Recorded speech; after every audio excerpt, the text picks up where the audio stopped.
আজ আমরা শুরু করব ভারত পাকিস্তান এবং তার যুদ্ধ ইতিহাস।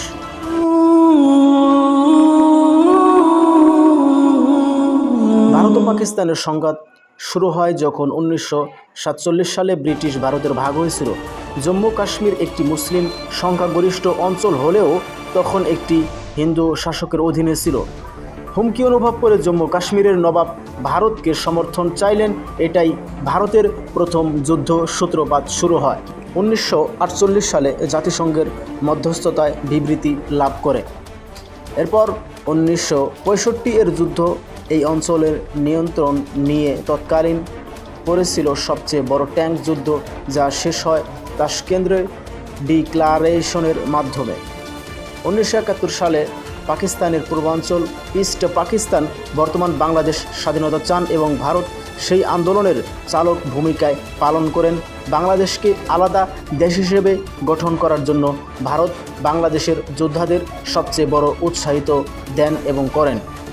1999 এর কলগিরি যুদ্ধ একটি পাহাড়ি সংঘানে পরিণত হয়। এটি ছিল দুই পারমাণবিক শক্তিধর দেশের মধ্যে কেবল একমাত্র সরাসরি ট্র্যাডিশনাল কমব্যাট, যেমন ট্রাং যুদ্ধ এবং ট্রোপ। 2000 এর থেকে বিশেষ করে 2016 এর উরি হামলা এবং 2019 এর পুলওয়ামা হামলার পর ভারত পাক যুদ্ধ কেবল মিলিটারি নয়, সেনাবাহিনী নয়, ড্রোন বিমান হামলা প্রত্যেক দেশ নিয়ে। এবার আসি সবচেয়ে বড় সাম্প্রতিক ঘটনা, যে 2025 সালে সংঘটিত বৈরিতা, যা অপারেশন সিন্দুর নামে পরিচিত। 22 এপ্রিল 2025 পহলগ্রামে ভারতীয় পর্যটক লক্ষ্য করে এক সন্ত্রাসী হামলা, যাতে 26 জন নিহত হয়েছে। 7 মে 2025 ভারত অপারেশন সিন্দুর নামে পাকিস্তান সেরাতে পাকিস্তানি হামলায় উত্তর পূর্ব ভারতের সীমান্তে মার্টার শেল প্রয়োগ করে, যেটি 1971 সালের সবচেয়ে তীব্র শেলিং ছিল। এবার আসুন ড্রোন যুদ্ধ।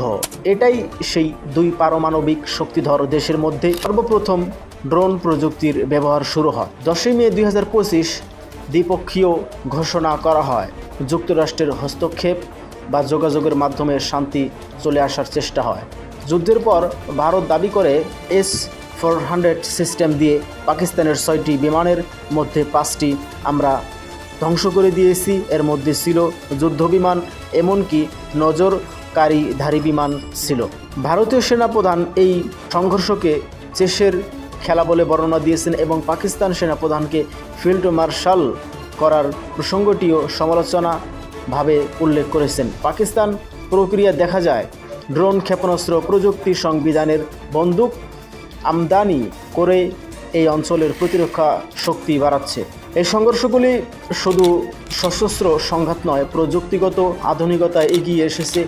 S-400 ড্রোন, লাইটিং মিউশিয়ান, সমস্ত আধুনিক অস্ত্র ব্যবহৃত হয়ে এসেছে। এবার শুধুমাত্র ভূখণ্ড নয়, মানসিক প্রতিযোগিতায় ভারত ও পাকিস্তান অহংকার প্রতিপন্ন করেছে। উদাহরণস্বরূপ, সীমান্তে দুই দেশের সময়সীমায় পতাকা ওড়ানোর উচ্চতা প্রতিযোগিতা যেন বেড়েই চলছে দিন দিন। 200 ফুট থেকে শুরু করে 418 ফুট পর্যন্ত চলছে। 2014 থেকে 2025 সাল পর্যন্ত এই সংঘাতে স্পষ্টভাবে দেখা যায় যে জম্মু কাশ্মীর ভাগাভাগি আর রাজনৈতিক প্রতিদ্বন্দ্বিতা যেন দিন দিন বেড়েই চলছে।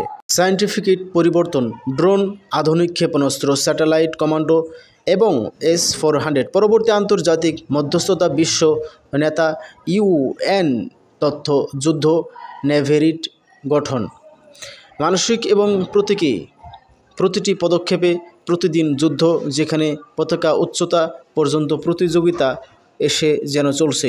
এই দ্বিপাক্ষিক সংঘাত এবং সেনাবাহিনীর মধ্যে থেকেই ঘটে না, যুদ্ধ চলছে কোনো প্ল্যাটফর্মে, যখন কিভাবে মিডিয়া, সমাজে, ইতিহাসে, মানসিক দৃশ্য। শেষে যে কথা বলতে চাই আর তা হচ্ছে যে যুদ্ধ স্বাভাবিক নয়, ইতিহাসের পাঠ থেকে শিক্ষা নেওয়া আমাদেরকে করতে হবে উচিত। খুব সম্ভাবনা রয়েছে মোকাবিলা, সীমান্ত সংঘর্ষ রয়েছে যেভাবে ভবিষ্যতেও, তবে শান্তি এবং কথোপকথনের বিকল্প নেই। আমাদের আশা এবং প্রচেষ্টা সে শান্তি ফিরিয়ে আনার দিকে আমাদের করা উচিত। আমাদের সময় এবং শোনার জন্য আপনাদেরকে অসংখ্য ধন্যবাদ। আমাদের ভিডিওটি যদি আপনাদের কাছে ভালো লাগে থাকে তাহলে অবশ্যই সাবস্ক্রাইব করে আমাদের পাশেই থাকবেন।